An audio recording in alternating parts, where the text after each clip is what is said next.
그때 예수께서 대답하여 이르시되 천지의 주제이신 아버지여, 이것을 지혜롭고 슬기 있는 자들에게는 숨기시고 어린아이들에게는 나타내심을 감사하나이다. 옳소이다. 이렇게 된 것이 아버지의 뜻이니이다. 내 아버지께서 모든 것을 내게 주셨으니 아버지 외에는 아들을 아는 자가 없고 아들과 또 아들의 소원대로 계시를 받은 자 외에는 아버지를 아는 자가 없느니라. 수고하고 무거운 짐진 자들아, 다 내게로 오라. 내가 너희를 쉬게 하리라. 나는 마음이 온유하고 겸손하니 나의 멍에를 메고 내게 배우라. 그리하면 너희 마음이 쉼을 얻으리니 이는 내 멍에는 쉽고 내 짐은 가벼움이라. 우리는 끊임없이 쉼을 갈망하는 시대에 살고 있습니다. 쉬고 싶으시죠? 네, 빨리 예배 끝나고 쉬고 싶으신가요? 네. 저도 쉬고 싶습니다. 네, 이번 주에 설교가 4개가 있어요. 그래서 월요일 설교, 새벽 설교, 오늘 설교, 내일 새벽 설교, 그리고 이제 그 토요일 날 청년부 수련회 설교가 있어요. 그래서 제발 살려주시고요. 네. 네, 그래서 바쁜 하루하루를 보내고 있는데 늘 우리는 어떻게 된 게 일을 하기보다 일하고 싶은 마음보다는 쉬고 싶은 마음이 간절한 것 같아요. 현대 사회가 굉장히 빠르게 변화하고 있고 우리가 삶에서 느끼는 그런 무게들은 더욱 무거워지고 있는 것 같아요. 시간이 지나면서 사회가 발전하는데도 불구하고 이상하게 우리는 더 삶에 대한 무게가 더 많아지는 것 같은 그런 삶을 살아가고 있습니다. 그래서 사람들은 이런 무거운 책임감 또 삶의 여러 가지 바쁜 일정 속에서 진정한 쉼을 찾기 위해서 쫓아다니고 찾아다닙니다. 어떻게든지 한 번 더 쉬려고 해외여행도 가보고 또 국내에서 좋은 리조트나 이런 데 가서 뭐 3박 4일, 4박 5일 쉬러 갔다 오지만 이상하게 갔다 와도 쉰 것 같지도 않고 뭔가 더 지치는 마음들 뿐이죠. 그러니까 어떻게 보면은 이 쉼이라는 것은 우리 육체의 쉼이라고 하기보다는 우리의 마음과 어떤 정신의 문제가 아닌가라는 생각을 해봅니다.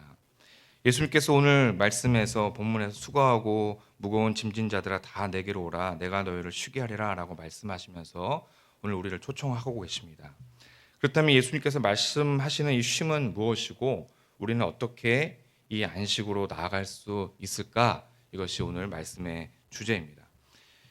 25절에서 예수님이 하나님께 감사 기도를 드리며 이렇게 말씀하십니다. 그때 예수께서 대답하여 이르시되 천지의 주제이신 아버지여, 이것을 지혜롭고 슬기 있는 자들에게는 숨기시고 어린 아이들에게는 나타내심을 감사하나이다. 뭔가 좀 이상한 이야기인 것 같아요. 슬기 있는 자들에게 숨겼고 지혜 있는 자들에게 숨겼는데 이것을 감사하다라고 예수님은 말씀하고 있어요. 하나님께 기도하고 있습니다. 여기서 이것들이라는 말씀은 예수님의 가르침과 사역을 의미합니다. 이것을 지혜롭고 슬기 있는 자들에게 숨기셨다는 것은 예수님의 가르침과 사역에 대해서 그들에게 숨겼다라는 겁니다. 그런데 여기서 방금 말씀드린 것처럼 흥미로운 점은 예수님께서 지혜롭고 영리한 자들에게 슬기로운 자들에게 이를 감췄다라는 거예요. 여기서 지혜롭고 슬기 있는 자라는 것은 단순히 머리가 좋은 사람들을 의미하는 것이 아닙니다. 당시 유대 사회에서 율법에 능통했던 자들을 가르치는 거예요. 바리새인들과 서기관들, 즉 율법을 지식적으로 잘 알고 있는 사람들을 향해서 지혜롭고 슬기 있는 자들이라고 말씀하고 있는 거예요. 그러나 그들은 오히려 어땠습니까? 하나님의 말씀을 진정으로 깨닫지 못하고 예수님을 가르침을 거부했던 사람들입니다. 이사야서 29장 14절을 제가 읽겠습니다. 그러므로 내가 이 백성 중에 기이한 일, 곧 기이하고 가장 기이한 일을 다시 행하리니, 기이한 일이에요. 그들 중에서 지혜자의 지혜가 없어지고 명철자의 총명이 가려지리라. 하나님은 구약의 말씀을 통해서 이미 예언하셨어요. 이 지혜 있는 자들의 지혜를 가리우시겠다.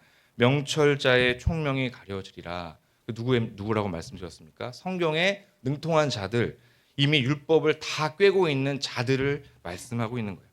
반면에 예수님께서는 어린아이들에게 하나님의 나라의 비밀을 나타내셨다라고 말씀하십니다. 여기서 어린아이들은 네피오스라는 단어를 갖고 있는데요.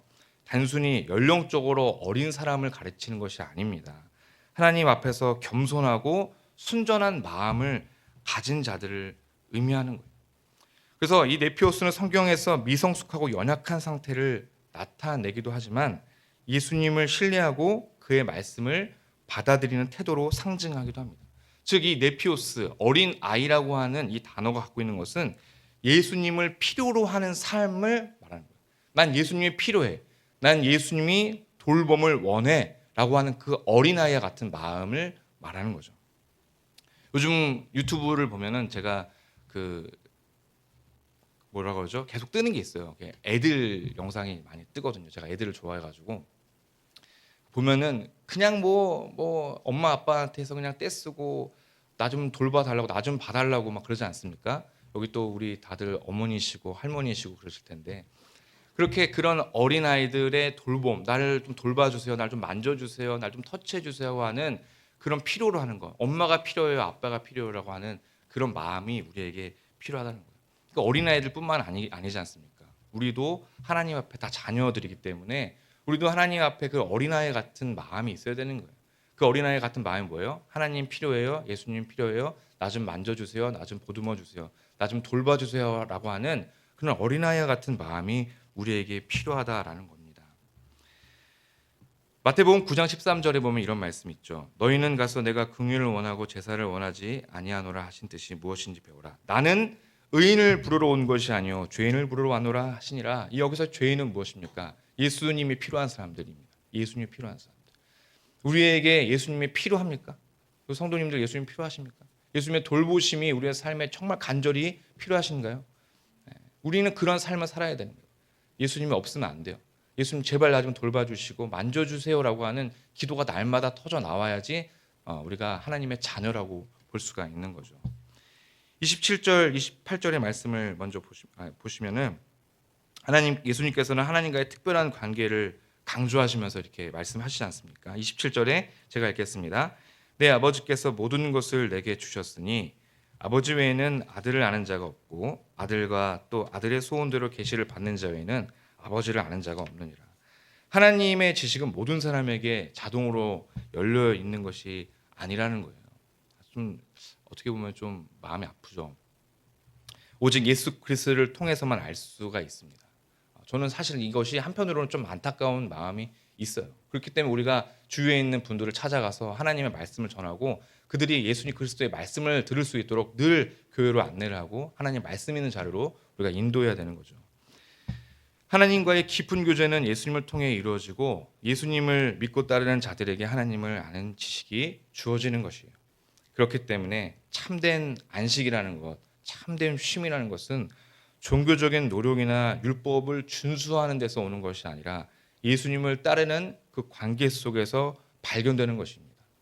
그러니까 우리가 정말 쉼을 누리고 싶고 안식을 누리고 싶다면 종교적 행위로 아무리 그것을 하려고 해도 되지 않는 거예요. 내가 율법을 아무리 그것을 수행하려고 해도 거기서 쉼과 안식을 누릴 수가 없어요. 오직 예수 그리스도의 관계에서만 우리가 쉼과 안식을 충분한 쉼, 충분한 안식, 그 평안을 누릴 수가 있다라는 겁니다. 이후에 예수님께서 우리를 향한 이런 말씀을 선포하십니다. 28절 말씀 우리가 함께 같이 읽도록 하겠습니다. 시작. 수고하고 무거운 짐진 자들아 다 내게로 오라. 내가 너희를 쉬게 하리라. 네. 당시 유대인들이 지고 있던 짐은 단순한 종교적 부담만이 아니었습니다. 여러분, 유대 사회는 로마 제국의 지배 아래 있었어요. 백성들은 로마의 그 과증한 세금을 내고 있었습니다. 성전세도 냈고요, 인두세도 냈고요, 토지세도 냈고요. 어마어마한 많은 세금들을 내고 있었죠. 또 부유층과의 경제적 격차 속에서 극심한 부담을 안고 살아왔습니다. 식민지 생활이 그렇지 않습니까? 로마에 부역하는 자들은 잘 사는 거고 그렇지 않고 그냥 일반적으로 백성도로 살아간다면 그 민초들이 무엇을 먹고 살아갈 수 있었겠습니까? 역사학자 요세푸스의 기록에 따르면 이 시기에 이스라엘 백성들은 극심한 경제적 착취와 사회적 억압 속에서 고통받고 있었다라고 기록되어 있습니다. 종교적으로 바리새인들이 만들어 놓은 율법주의적 해석과 전통이 또 사람들에게 무거운 짐이 되었습니다. 너네들 이거 안 지키면 하나님이 너네들 다 버릴 거야, 구원 못 받을 거야라고 하면서 그렇게 율법을 잘 알고 있는 바리새인들과 서기관들과 이런 제사장들이 우리 백성들에게 강한 압박을 가하면서 종교적 행위를 강요하고 헌금을 강요하는 그런 일들이 얼마나 많이 있겠습니까?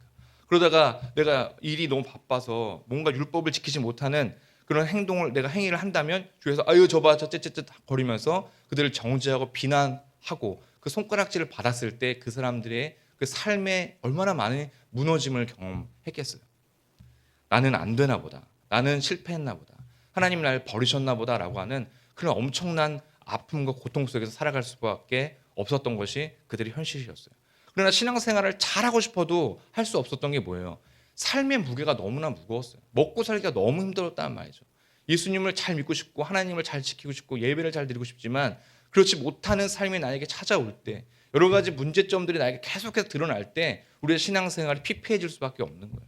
하나님을 찾고 싶지만 찾을 힘조차 없을 때 누군가가 우리한테 와서 너 왜 예배 안 가? 너 왜 하나님 제대로 안 믿어? 라고 말한다면 얼마나 우리가 마음에 상처를 받고 섭섭하겠습니까? 우리 주위에 그런 사람들이 있겠죠. 그렇죠? 우리 성도님들 주위에 그런 사람들이 있을 거예요. 물론 우리 성도님들은 이렇게 정죄하고 그렇지는 않으시겠지만 분명히 어느 구석에서 혼자 외로워서 슬픔 가득한 상태로 예배를 드리지 못한 상태로 죄책감에 빠지고 자책하며 살아가고 있는 그런 성도님들이 분명히 우리 주위에 있을 거라고 저는 생각이 듭니다. 이런 맥락에서 예수님의 우리에게 주시는 이런 부르심 또 초청은 단순한 종교적인 쉼을 넘어서 경제적으로 사회적으로 정신적 억압 속에서 지친 자들을 향한 것이었습니다. 우리가 살아가는 이 현대에도 다양한 짐을 우리가 살아가고 있죠. 가정에서 우리 또 가정에서 얼마나 이 자식 새끼들 돌보느냐고 고생이 많으십니까? 그렇죠? 직장에서 또 일하시는 분들, 또 우리 남편들도 있고, 또 우리 성도님들 일하시는 분들도 있는데 그 직장 사이에서 직장과 가정에서의 그 균형을 잘 맞추려고 하는 그런 어려움들도 있고, 부동산 뭐 저도 아는 부동산 어떻게든 집을 마련해야 되고 또 집을 마련했다면 또 대출금을 갚아야 되는 여러 가지 부담감을 우리가 갖고 있지 않습니까? 자녀들이 좀 성공했으면 좋겠고 내가 이루지 못했던 것들을 성취했으면 좋겠는 그런 마음들, 주위에서 바라보는 시선들에 대한 압박, 그런 것들이 우리에게 있죠. 경제적인 어려움들 당연히 있고요. 또 우리들에게 수치심을 주고 자책감을 주는 것이 신앙적인 어떤 회의감이라든지 또 자책하는 마음이 있어요.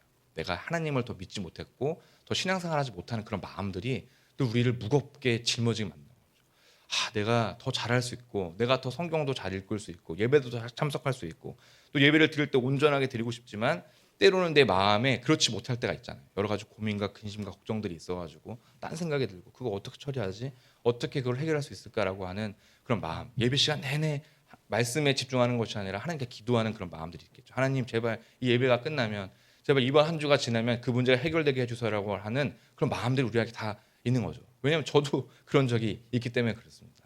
하나님 제발 이번만 도와주십시오. 제발 이번만 살려주십시오라고 하는 그런 마음들을 갖고 예배를 드릴 때가 저도 있다는 말이죠. 물론 소풍교회에서는 단 한 번도 그런 일이 없습니다. 네, 그런 압박과 어려움들이 우리에게 찾아오게 되는 거예요. 그래서 예수님이 우리를 그 쉼으로 우리를 초청해 주고 계시는 것입니다. 예수님께서 이런 모든 짐을 내려놓고 예수님의 품에서 참된 평화를 누리라고 말씀하고 계십니다.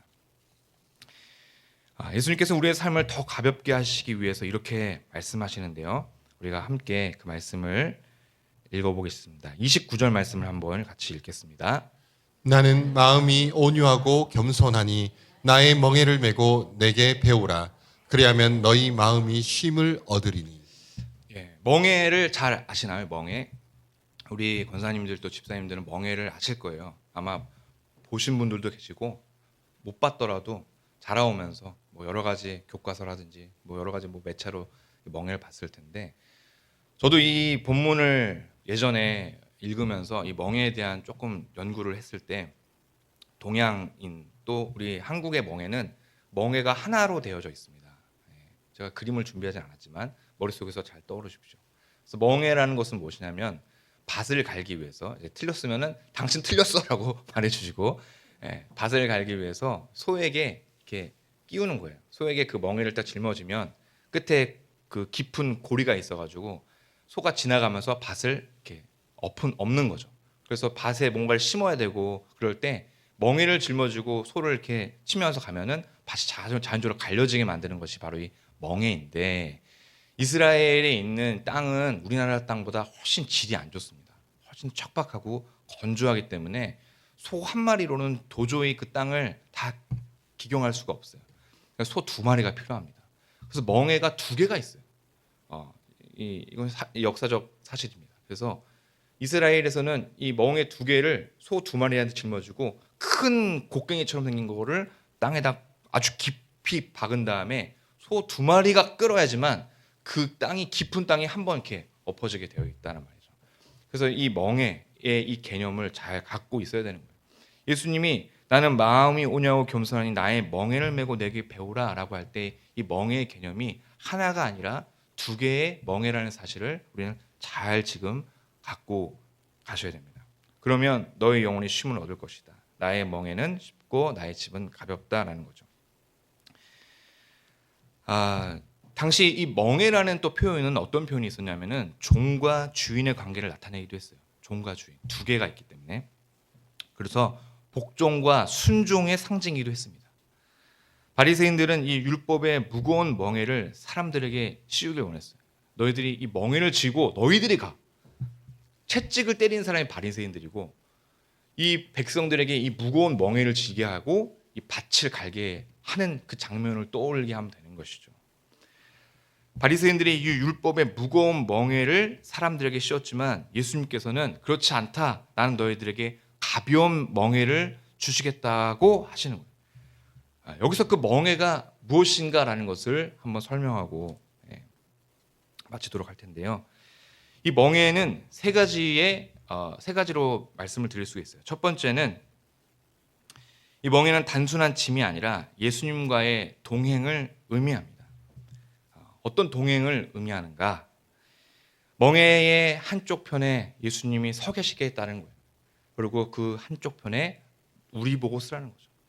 근데 너무나 재밌는 것은 예수님이 만약에 우리와 예수님이 같이 동시에 멍에를 짊어지신다고 상상을 한번 해보십시오.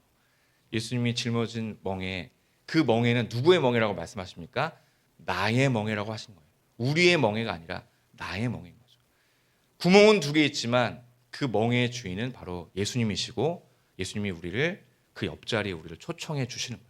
왜 그러셨을까요? 혼자 다 짊어지실 거면 다 짊어지시지. 왜 우리를 그 자리에 초청하셨을까?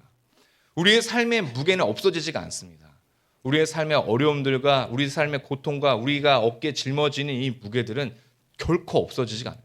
평생을 우리가 그 무거운 짐을 짊어지고 살아야 되는 운명인 거죠. 예수님은 그것을 다 알고 계시는 거예요.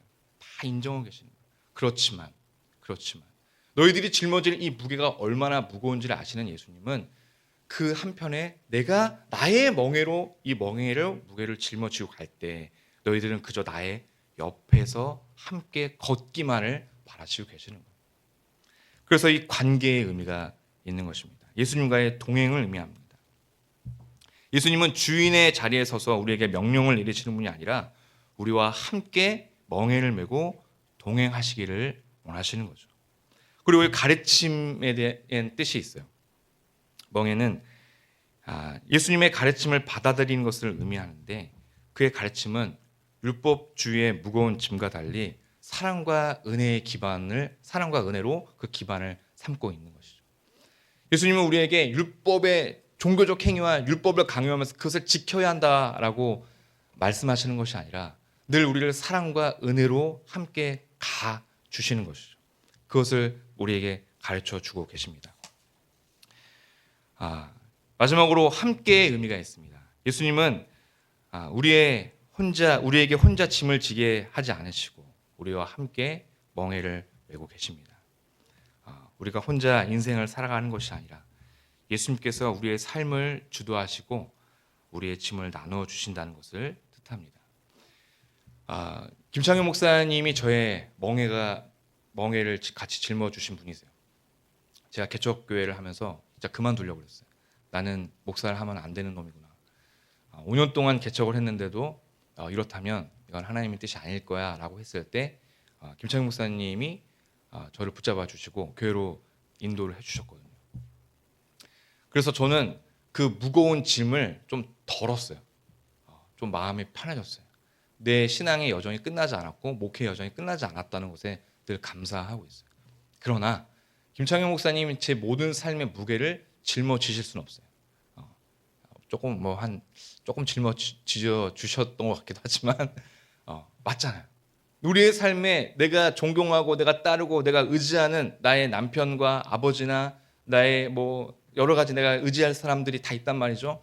그 모든 사람들이 우리의 모든 멍에를 짊어주진 않아요. 덜어낼 줄 뿐이죠. 예수님께서는 그 모든 멍에를 짊어주시는 분이세요. 영원토록 끝까지 우리의 삶의 그 어려움들과 지칠 때마다 우리를 돌봐주시고 우리를 이끌어 주시는 분이 바로 예수님이십니다. 근데 우리가 여기서 다시 한번 짚고 넘어가야 될 것은 우리의 삶에 예수님이 필요한 존재냐 이런 것이죠. 예수님이 나에게 정말 필요하고 나는 예수님이 정말 나의 삶을 돌봐주시는 분이시다라는 사실을 우리에게 간직하고 있어야 돼요. 어린아이와 같은 그런 마음이 우리에게 있는지를 늘 우리가 점검해야 되는 거예요. 내가 갖고 있는 실력과 능력으로 밭을 끌고 가려고 하는 것이 아니라 예수님께 모든 것을 의지하고 예수님이 필요하고 예수님이 돌봐주시고 예수님이 나의 멍에를 끌고 가 주시는 분이라는 사실을 우리가 믿고 의지할 때에 비로소 우리가 그 안에서 완전한 쉼을 누릴 수가 있는 것이죠. 우리는 모두 다양한 삶의 짐을 지고 살아갑니다. 그러나 예수님께서는 우리를 향해 나에게 나오라 라고 말씀하십니다. 그리고 우리의 무거운 짐을 대신 지시고 우리와 함께 멍에를 메어주십니다. 우리는 어떤 태도로 응답을 해야 될까요? 예수 그리스도의 그 초청에 대해서 우리가 어떤 응답을 해야 될까요? 하나님 앞에서 늘 겸손하고 어린아이 같은 마음으로 나아가야 됩니다. 우리의 지혜와 노력으로 쉼을 찾으려고 하는 것이 아니라 다른 종교적 행위로 그것을 누리려고 하는 것이 아니라 예수님의 인도하심을 받아들이며 그분과 함께 동행해야 합니다.